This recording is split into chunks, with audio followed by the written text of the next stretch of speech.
এমনিতে কথায় বলে the shortest way of a man's heart is through the stomach. Through the stomach. So এই যে পাকস্থলী দিয়ে হৃদয়ের দিকে যে যাত্রাটা, এটা যেমন সত্যি হৃদয়ের দিকে যাচ্ছে, at the same time there are other facets and other aspects to it as well. In today's context particularly, one cannot do away with the monetary aspect and the monetization aspect. As you all can make out, আমরা যেখানটা বসে আছি একটা অদ্ভুত ambience, এখানে biryani east মুদিয়ালিতে আমরা বসে আছি, দুটো বিরিয়ানি হ্যান্ডিও আমরা দেখতে পাচ্ছি, সে দুটো অভিনব, লোভনীয় তো বটেই। আর আমাদের সঙ্গে যিনি আছেন ডক্টর মোহুল ব্রহ্ম, উনি অ্যাডামাস ইউনিভার্সিটির ডিন, কিন্তু এইখানে এসছেন একটা খুব স্পেশাল অ্যান্ড পার্টিকুলার রিজন, কারণ উনি মানে সাংবাদিক ছিলেন পেশায় একসময় দীর্ঘদিন, তারপর জনসংযোগ পেশার সঙ্গে দীর্ঘদিন যুক্ত ছিলেন, এখন আছেন অ্যাকাডেমিক্স, এবং অ্যাকাডেমিক্সে থাকার সঙ্গে ওনার চর্চার বিষয় কিন্তু লাক্সারি ব্র্যান্ড। এই যে আমরা শুরু করেছিলাম যে shortest way to a man's heart passes through his stomach, এই কথাটার মধ্যে দিয়ে আবার ফিরে আসবো, তার আগে একটু আমরা জেনে নেবো এই যে একটা খাবার ব্র্যান্ড যেটা পাকস্থলী থেকে হৃদয়ের দিকে যাচ্ছে, সেইটাকে কেন্দ্র করে বা সেইটাকে লাক্সারি ব্র্যান্ড হিসেবে গড়ে তোলা যায় কিনা, বা উনি যে বইগুলো লিখেছেন, যার সর্বশেষ বইটা আমার এখানে আছে আমি দেখতে পাচ্ছি, the mythic value of luxury, এর আগে ডিকোডিং লাক্স বলে ওনার একটা প্রথম বই ছিল। তো ওনার এই চর্চার বিষয় কিন্তু অনেকটাই জুড়ে আছে এই লাক্সারি ব্র্যান্ডগুলো। তো এই লাক্সারি ব্র্যান্ড বলতে মানে how do you propose to define luxury? হ্যাঁ, ঋতিক, যেটা আমার প্রথম যে জার্নিটা লাক্সারি নিয়ে, সেটা শুরু হয় অলমোস্ট 10 বছর আগে। এবং আমার যে জায়গাটায় অসুবিধে ছিল সেটা হচ্ছে যে লাক্সারিকে শুধুই টাকা পয়সা দিয়ে ডিফাইন করা হতো, মানে যার যত দাম বেশি সেটাই লাক্সারি, এবং সেই জায়গাটাতেই কিন্তু বিরিয়ানি কন্ট্রাডিক্ট করে। হ্যাঁ, মানে it's a royal food, yes, but it's available for everybody, হ্যাঁ, at different price points. So আমি যে জায়গাটা, মানে আমার 6টা বই, এটা 6th বুক, সো একটা ট্রিলজি আছে, decoding luxe, dark luxe, luxe inferno. এই প্রত্যেকটাই কিন্তু লাক্সারিকে বিভিন্ন লেন্স দিয়ে দেখে। আমি ডক্টর সৌগতকে বলছিলাম একটু আগে যে আমার অবজেক্টিভটাই ছিল যে লাক্সারিকে বিভিন্ন লেন্স দিয়ে দেখা, একটা স্পেকট্রামের যেরকম 7টা রঙে ভাগ করে দেয় সেরকম বিভিন্ন লেন্স দিয়ে দেখা।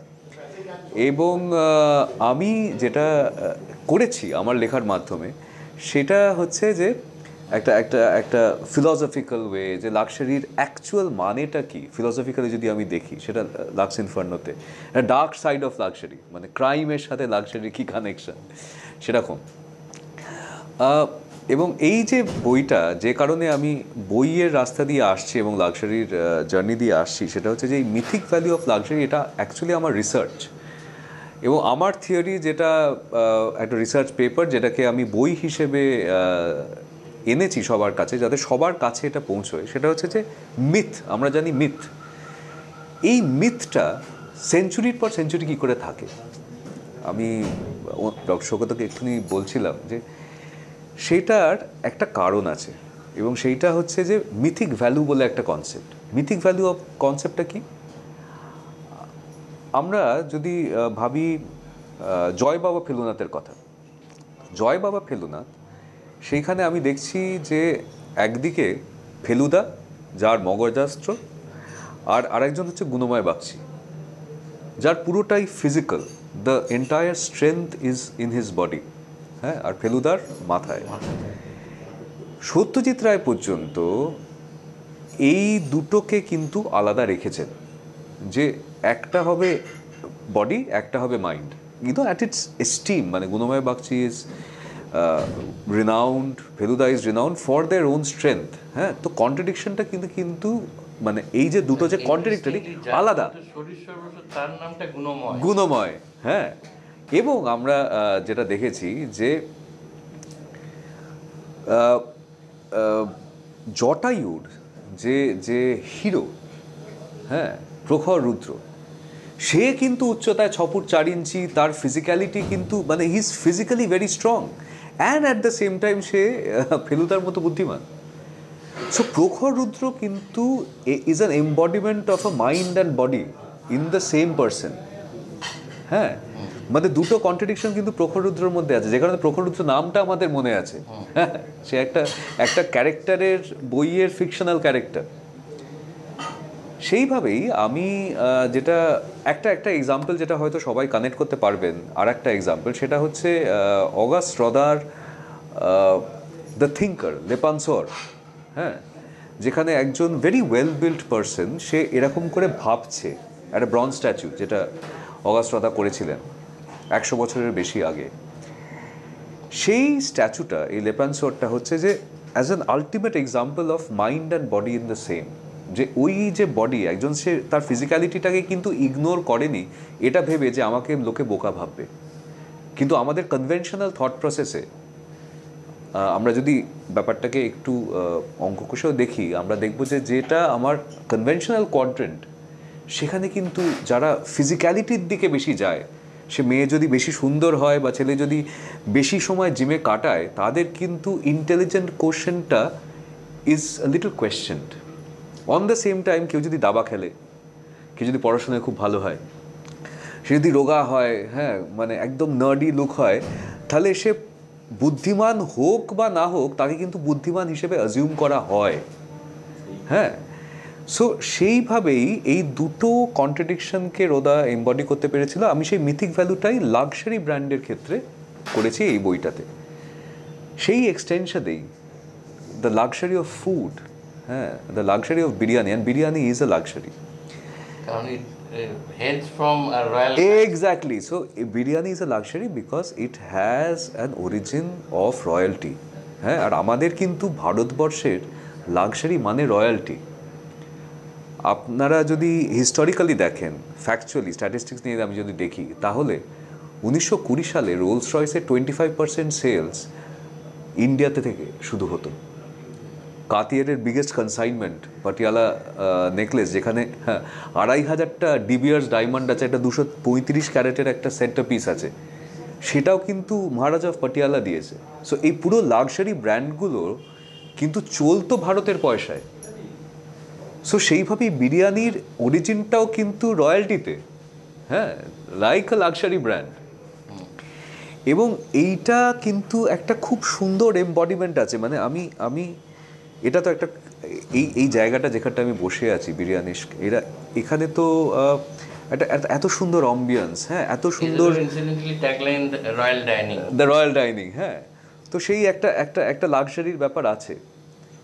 কিন্তু সেই বিরিয়ানিও আমি যখন মানে আর কেউ যখন রাস্তায় খাচ্ছেন দাঁড়িয়ে, হ্যাঁ, তখনও কিন্তু that feeling of royalty is there. মানে আমি বিরিয়ানিকে, কেউ বিরিয়ানি ক্যাজুয়ালি খাবে না। You can't take it casually, you have to you have to be prepared. হ্যাঁ, যে না, এখন আমি বিরিয়ানি খাচ্ছি, এটার কিন্তু একটা sense of royalty is there in spite of the fact that it is available to everybody. হ্যাঁ, সো এই যে মিথিক ভ্যালুটা যেটা বিরিয়ানির মধ্যে আছে, সেটাই কিন্তু এই লাক্সারিটাকে ইন্ট্রিনসিক ভ্যালু একটা, যে একটা জিনিসে দুটো কন্ট্রাডিকশন এমবডি করছে। হ্যাঁ, বিরিয়ানি সেটা আছে। এই যে ধরো একই ব্র্যান্ড, মানে যেটা আমরা খাচ্ছি, what ever we are having that is biryani. হ্যাঁ, এবার maybe we are having eat outside at a street vendor, ওই সেই লাল শালুর পরে, হ্যাঁ হ্যাঁ, তার থেকে বার করে দিচ্ছে। আমরা হয়তো যেটা অ্যাম্বিয়েন্স সেটা রয়্যাল না, as you rightly said, the feeling of the mental preparation সেটা একটা রয়্যাল। বিরিয়ানি তুমি ফুচকার মতো খাবে না, যে ক্যাজুয়ালি দাঁড়ালাম খেলাম, এরকমভাবে হবে না। তোমাকে একটা প্রিপারেশন লাগে, যে হ্যাঁ এবারে বসলাম এটা নিয়ে, মানে mentally it gives you that feeling of royalty. মানে ওইটাই যে একটা প্রিপারেশন, একটা mentally you make space, now I am going to have biryani. It's not like a toast. It's not like nothing less than biryani. And that's a high. মানে আমরা যখন luxury goods কিনি, তখন মানে এই দোকানটা যদি আমি একটা লাক্সারি বুটিকের সাথে কম্পেয়ার করি, তাহলে আমি দেখব যে এটা জিনিসটা হচ্ছে যে আমি এখানে আসছি, এত সুন্দর ambience, I am served in মানে ভিজুয়াল একটা ট্রিট, যে এত সুন্দর the way it is served. হ্যাঁ, the quality of service, there's a feeling of royalty, there is you know you're valued, এই পুরো পুরো অ্যাম্বিয়েন্সটা, হ্যাঁ, এইটা is what the luxury boutiques profess. ওখানে গিয়ে একটা গ্লাস অফ শ্যাম্পেন দিয়ে, হ্যাঁ, you know they talk about the history, they talk about, so I'm sure if এখানেও যদি এরকম একটা করা যায় যে somebody who's talking about biryani's history or food history, you know, gastronomy, if there is the conversation on gastronomy, হ্যাঁ, পুরো all the senses will be active, and I would love that space. হ্যাঁ, এটা অনেকটাই আছে, কিন্তু তার সাথে যদি কানেও কনভারসেশনালি আমি যদি ইন্টেলেকচুয়ালিও যদি এনগেজ হতে পারি, আমি বলছি না খাবার ছেড়ে, people should eat, and that is the, but perhaps maybe intellectually also there is a space যেটা লাক্সারি ব্র্যান্ডস বুটিকগুলো করা হয়, food plus thought, food plus food for thought. এমনিতে ইন বিজনেস পার্লান্স বা ইন ইকোনমিক পার্লান্স ব্র্যান্ডের যখন valuation, brand value যাকে বলি, so that is a huge part of it is measured in terms of একটা tangible value, tangible qualities of whatever brand it represent. তাছাড়াও তুমি যেগুলোর কথা বলছিলে সেগুলো কিন্তু অনেকটা অংশেই ট্যাঞ্জেবল নয়, ইনট্যাঞ্জেবল, হ্যাঁ, ইনট্যাঞ্জেবল। তো এই দুটোর যে মেলবন্ধন ঘটিয়ে, মানে আমি এই যে বিরিয়ানিটা খাচ্ছি আমার খেতে ভালো লাগছে, অবভিয়াসলি ভালো লাগবে, কিন্তু দ্যাট ইজ নট অল। না, not at all, not at all. যেগুলো আমরা আমি হাঁড়িটা, করতে হ্যাঁ, পারছি এই যে হাঁড়িটা খুললেই যে গন্ধটা আমি পাবো, হ্যাঁ, মানে ওলফ্যাক্টরিতে যেটা আসবে সেই জিনিসটাই তো আসল, মানে গন্ধতেই তো আমার এনগেজমেন্টটা শুরু হচ্ছে, মানে আগে একদম। তারপরে যে খুললাম, দেখলাম, সেটা একটা ইম্পর্টেন্ট, সেটা খুব ইম্পর্টেন্ট। সেটা কিভাবে সার্ভ করছে, যারা সার্ভিস করছে, মানে আমাদের মানে every point of contact is extremely important. যারা সার্ভ করছে, if they are rude, I won't come here again. In spite of everything that Dr. Shogoto offers, I will not. আমার যদি খাবারটায় কনসিস্টেন্সি না থাকে, মানে আমি একটা ডিশ অর্ডার করলাম and I am not a foodie per se, হ্যাঁ, ঠিক আছে, কিন্তু আমার কাছে যেটা ইম্পর্টেন্ট যে হচ্ছে যে আমার যদি কোথাও কোনো ডিশ ভালো লাগে, when I go back and order the same dish, it should taste the same. So যদি কনসিস্টেন্সি না থাকে তাহলেও আমি আসবো না। So there are lot of elements that you have to keep in mind. যে ইনট্যাঞ্জেবল ব্যাপারটা তুমি বলছিলে, সেটা হচ্ছে যে বুঝতে হবে যে আজকে আমি যদি এই ই কমার্স ফার্মগুলোকে দেখি, হ্যাঁ, প্রত্যেকটা ই কমার্স ফার্ম কিন্তু they are running in losses, হ্যাঁ, 100 কোটি টাকা তারা লুজ করছে। সো নাও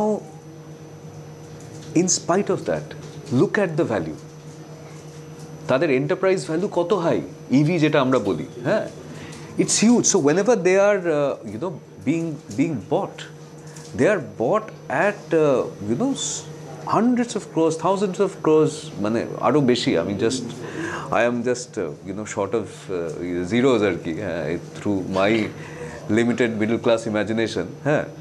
সো এই যে জায়গাটা, কোম্পানি কিন্তু লসে রান করছে, হ্যাঁ, কোম্পানি কিন্তু লসে রান করছে, কিন্তু এই জায়গাটা কিন্তু এই যে ইভিটা, এটার সাথে কিন্তু একটা ইনট্যাঞ্জিবিলিটির একটা ব্যাপার আছে, কারণ এটার ওপরই তুমি প্রজেকশনটা করবে,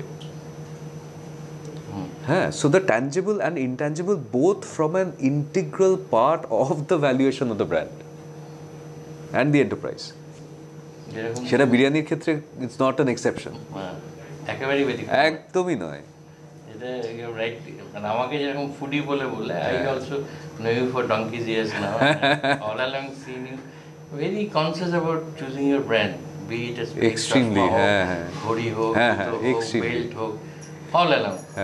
এই যে যখন এই যে ব্র্যান্ডের, এটা কি কতটা অ্যাসপিরেশনাল ভ্যালু, আর কতটা মানে কি দেখে তুমি একটা ব্র্যান্ডের পেছনে ছোট, ওই ব্র্যান্ডটাই কেন, ব্র্যান্ড লয়্যালটি তো একটা ব্যাপার। whether same thing can applies to biryani or for that matter any food, যে আমি ওখানেই খেতে যাই বিকজ এটা আমাকে এইগুলো দেয়, ABCD, এইটা কি? আচ্ছা, প্রথমত ব্র্যান্ড লয়্যালটিটা তখনই হয় যখন কনসিস্টেন্সি আমার কাছে খুব ইম্পর্টেন্ট। সো আমি যদি একটা জিনিস কিনবো বলে যাই, I want that to be the way it is, হ্যাঁ, and not keep changing the best and nothing less than and the nothing best. Less than that. So আমি যদি মবলতে লিখি, এবং আমি মবলতে লিখি, আমি জানি যে the quality of the nib and the flow of the ink, there has to be, you know, a certain expectation, and that expectation needs to be met. It's not because of visually, yes, it makes a lot of difference, but অনেক কিছু qualitatively you cannot compromise. Once you go to that level. So if I am used to using a Moblur, যেটা রায়বাবুও ছিলেন, incidentally কালকে আমাদের সিনেমার premier ছিল, হ্যাঁ, অপরাজিত, হ্যাঁ, সেখানে আমি অভিনয় করেছি। ওটা পথের পাঁচালীর ওই ওই ওই পথের পাঁচালীর যে মেকিংয়ের যে স্ট্রাগল এবং তার সাকসেস, এইটাই সত্যজিৎ রায় বাবুর ওটাকে একটা রিক্রিয়েট, একটা রেন্ডিশন দিয়েছে Anik Dutta. So coming back to this, so উনি মবলা ব্যবহার করতেন, হ্যাঁ, এবং Satyajit Ray is not somebody who is going to flash his brand, is not. He used it because there is a certain quality that he expected while he is writing, and he will not compromise on that. হ্যাঁ, একটা artist হলে তার পেপারের quality, বা একটা writer হলে, আমি যে কাগজ ব্যবহার করি সেটা একটা ফ্যাব্রিয়ানোর স্ট্যান্ডার্ড, হ্যাঁ, সেটা ইজ অ্যান এক্সপোর্ট কোয়ালিটি। আমি কোনো ব্র্যান্ডকে ছোট করছি না, কিন্তু ব্যাপারটা কিন্তু অনেক সময় শুধু দেখানোর নয়, intrinsically. So therefore, whenever I am having a food, that entire experience, I will not have it if I don't have that experience. আজকে এই জায়গাটা, সেই এক্সপিরিয়েন্সটা, সেই ভিজুয়ালি আমি, so whenever I am having biryani, I would want everything of it, and therefore I will come back, therefore my loyalty. And একটা 360 degree হতেই হবে, এবং সেটা ব্র্যান্ড ইউসেজের ক্ষেত্রেও একই। মানে it's not because of the flashy, I'm flashing the brand or something like that, you know. But there is a certain quality below which you don't feel like going. You know, be it your watch, be it your pen, in my case, watch, pen, whatever I use, writing instrument, or যা যা বললে তুমি, হ্যাঁ। কিন্তু এটার সাথেও কিন্তু there are categories of users যারা ওই ব্র্যান্ডটাকে ফ্ল্যাশ করে।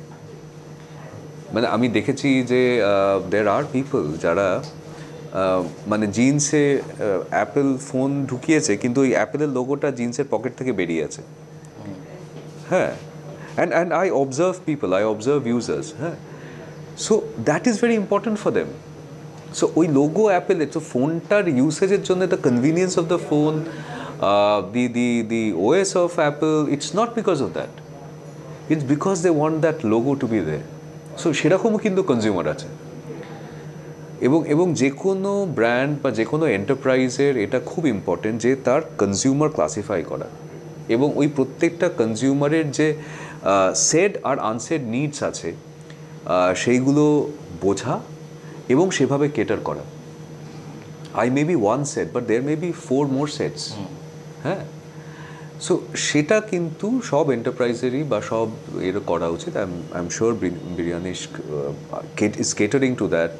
Dr. Shogoto is a man of strategy himself, but it's very important.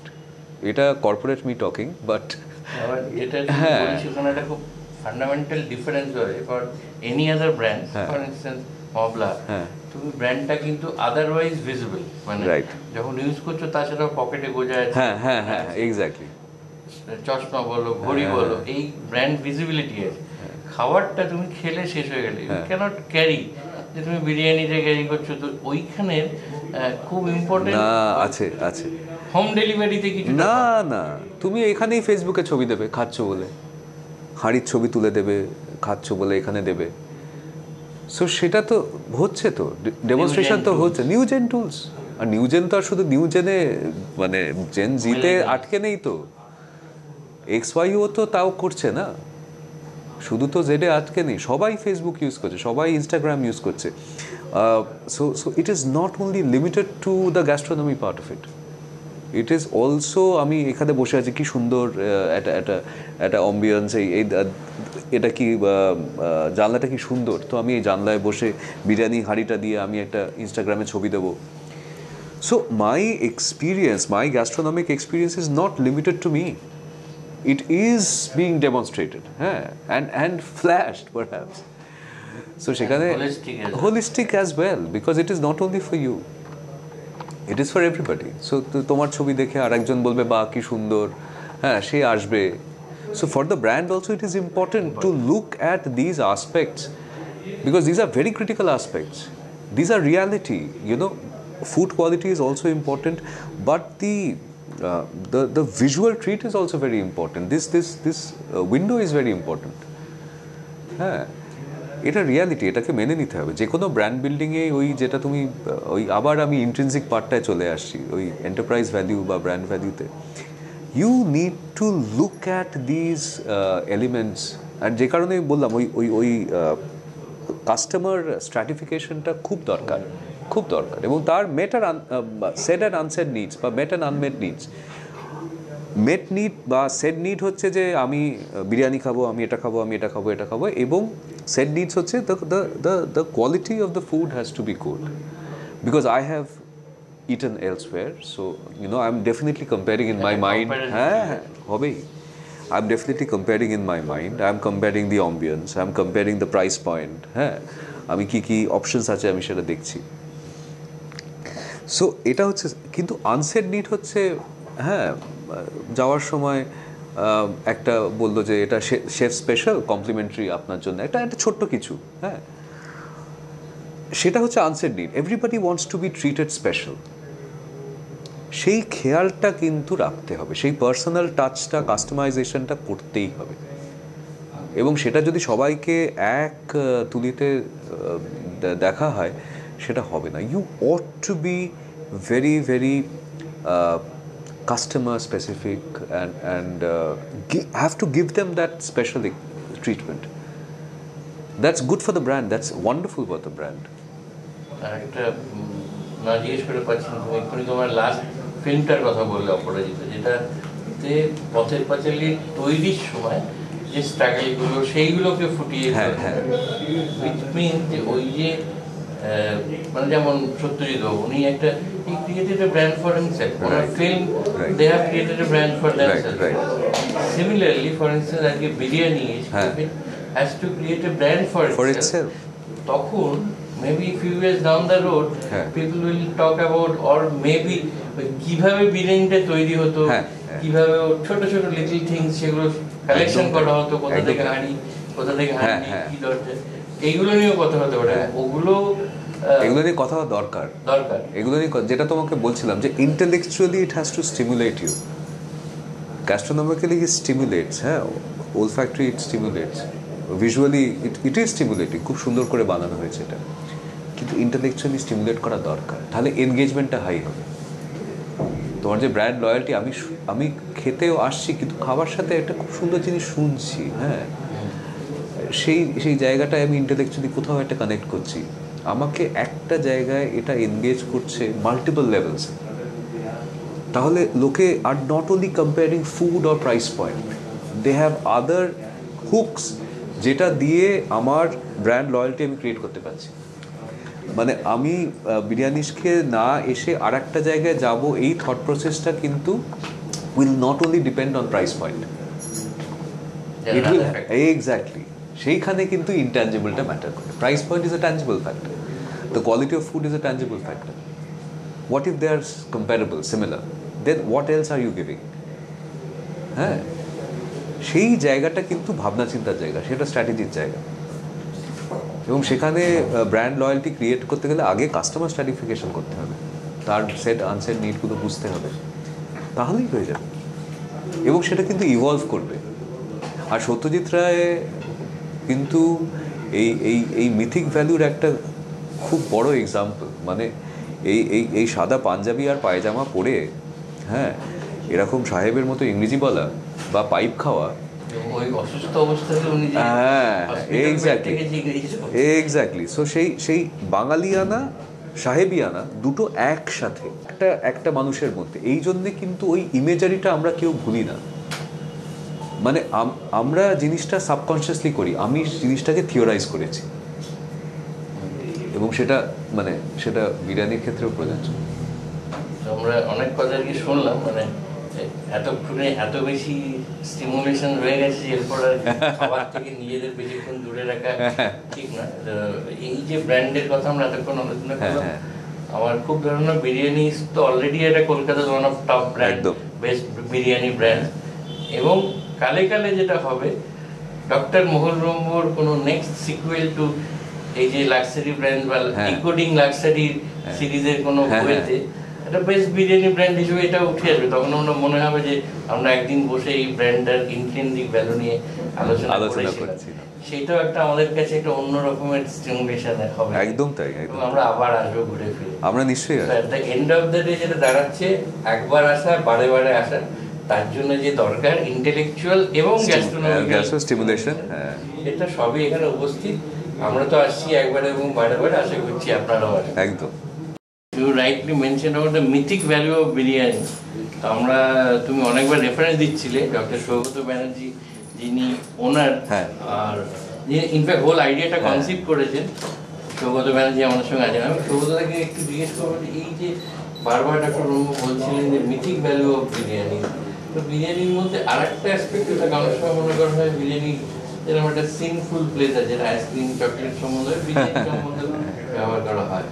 এইখানে যে বিরিয়ানি যারা খেতে আসে তারা যে ভ্যালুগুলো কনসিডার করে, তার মধ্যে যেমন ইমোশনাল ভ্যালুর কথা বলেছে, অন্য ভ্যালুর কথা বলেছে, তো এই বিরিয়ানিটার ক্ষেত্রে তুমি কিভাবে ব্যাপারটাকে দেখো? মানে এর কি অন্য কোনো ইউএসপি আছে না, or is there a contradiction in the?